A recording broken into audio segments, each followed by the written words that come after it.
Hey everybody, so in this video today we're going to be talking about how to fight lust as a Christian. And for anyone who doesn't know my credentials, I'm a Catholic. I wrote a dating book that sold like 6 copies, didn't sell too well, but I thought I had some good stuff in there. And I met a lot of decent looking women in my lifetime, so I think I know what I'm talking about. And I think the two root causes of lust, or not the two root causes of lust, there's so many causes of lust, especially in the society that we live in today.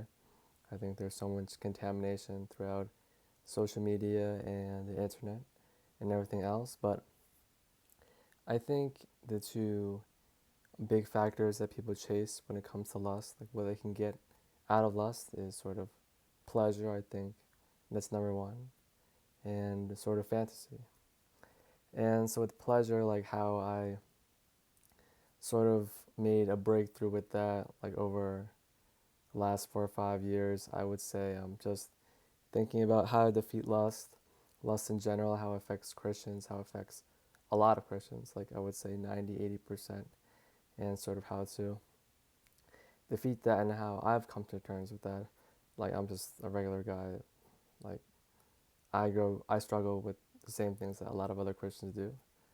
And I would say the best thing to sort of defeat that pleasure aspect of lust that I would say dominates a lot of people, whether even if you're not a Christian or a Christian, I would say it's just sort of, it sounds super cliche, but finding other hobbies or finding other interests or finding other passions or because keeping yourself busy. There's a saying, il faut cultiver le jardin. But I'm going to say that to lay down the fundamentals, to lay down the foundation of what I sort of came to discover is that you just sort of got to lose interest in the pleasure and the passion and just whatever you derive out of the lust or whatever you're dealing with in terms of that fleshly side of the sin. And I can confidently say that, like, just in general, like any sort of pleasure, like food, hot showers. I still enjoy hot showers. Sins of the flesh, pleasures of the flesh. You guys know what I'm talking about. I generally do not find any sort of happiness or joy in them. Like, just thinking about it, it just makes me bored, I think. I have no one. I think I'm not sure. Like maybe I've sinned too much. Lord forgive me. I got bored of it, or maybe I was just maybe. I mean, what I say. Maybe I did. Maybe I did make a breakthrough in my mind. I was able to push past that. But just to try to discover some ways for yourself to lose interest in it. Like I've come to a stage where I I'm super bored of just worldly pleasures. It doesn't interest me. It's just it doesn't interest me. It's just very boring just to think about it.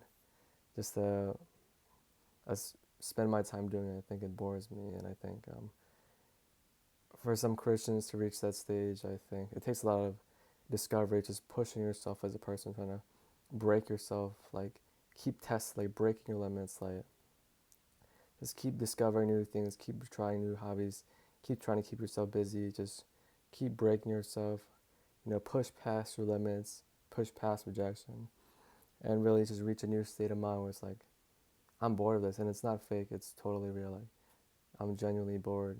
I'm like super bored of it, and I think that's really helped person myself a lot.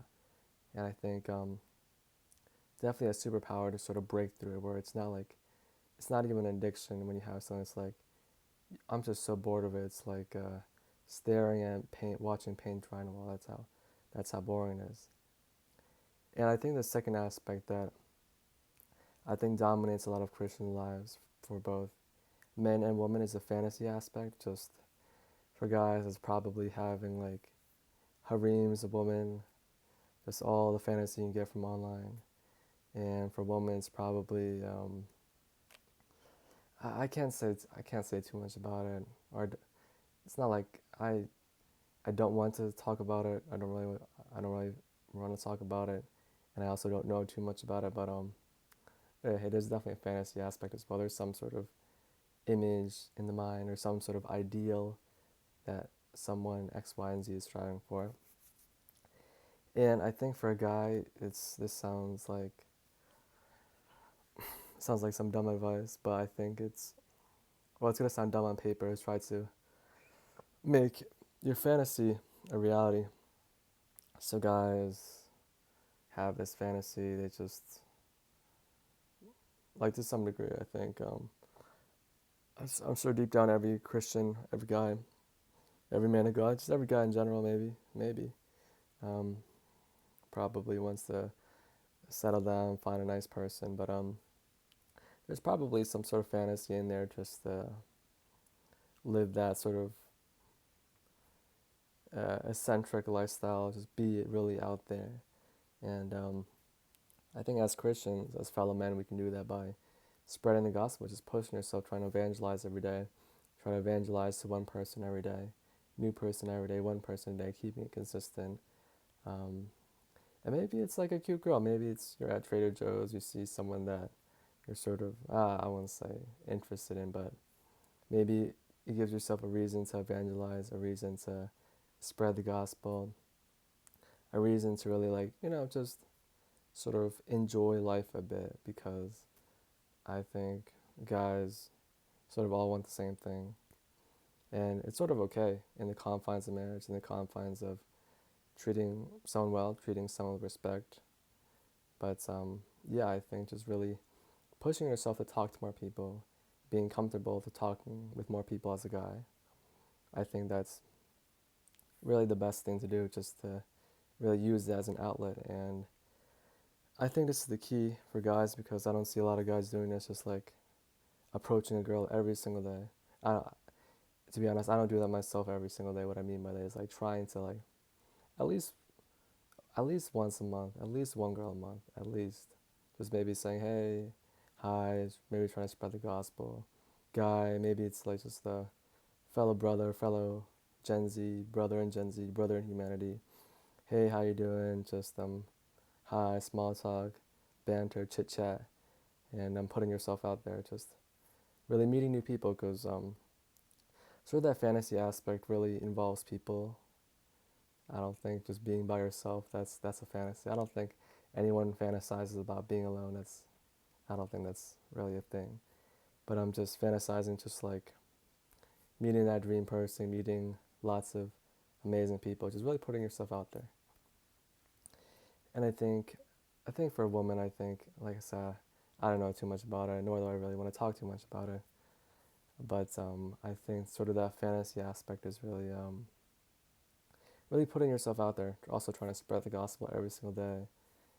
In some aspect, maybe you're just doing some stuff, but I think I wouldn't call it keeping yourself busy. It's not just that. It's also having the passion to spread the gospel every single day, talk to a new person every single day. I think for a guy it's really easy, because there's a lot of decent looking women out there to try to approach, spread the gospel to, maybe hang out, chit chat. It's pretty easy. For a lady, I think it's a lot harder. But just really put yourself out there to really try to achieve your fantasy in a way, whatever it is, by interacting with real people, putting yourself out there every day, pushing yourself out there every day, new approach in a way every day, new at least once a month, at least once a year. I think there's actually I'm sure like a good amount of Christians out there that they don't really evangelize, they don't really push the gospel, they just sort of keep to themselves. And I'm sure we're all busy with work, etc. But I think if you're struggling with lust or struggling with some sort of sin,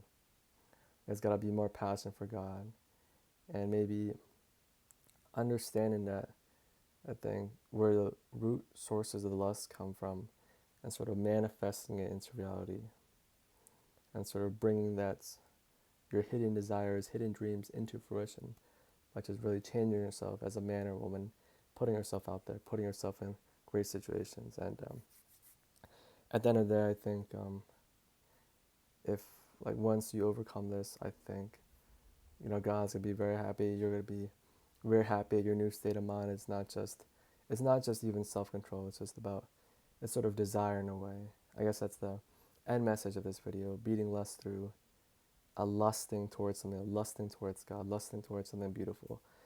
really putting yourself out there, approach, desiring, channeling your energy towards people, towards the flesh per se, air quotations, but using that to spread the gospel, using that to do something positive. And yeah, a lot of people don't like fighting lust using self control because that's it just doesn't feel, it's not that fun. Use cold turkey self control, and it doesn't feel right too because people know that deep down in their soul there's still something with with lust that controls them, and people don't like just being ugly inside. People don't like, just people know that they're, if I know that I'm ugly inside, like my soul is ugly inside, it's gonna put me in bad mood. It's gonna make me feel bad when I carry myself around. But if I know deep down that there's a passion inside me, there's a burning fire inside me to like do something, and it's so strong, it's burning, it consumes sort of my life, and it consumes everything else, it burns everything else, it burns all the evil habits and sins down. I think that's gonna bring you a lot of satisfaction and joy in your life, and that's sort of my breakthrough, my discovery was recently just yeah, God, you have to like really put yourself out there, talk to some girls in a just be nice, evangelize the gospel, put yourself out there if you're a girl, put yourself out there as well, spread the gospel, sacrifice your life for God. It's fun, it's passionate for God. I'm not sure if that's the right word. And really, that's the best way to beat lust. Just really having that burning desire to just spread the gospel, and eventually you just get bored of everything else.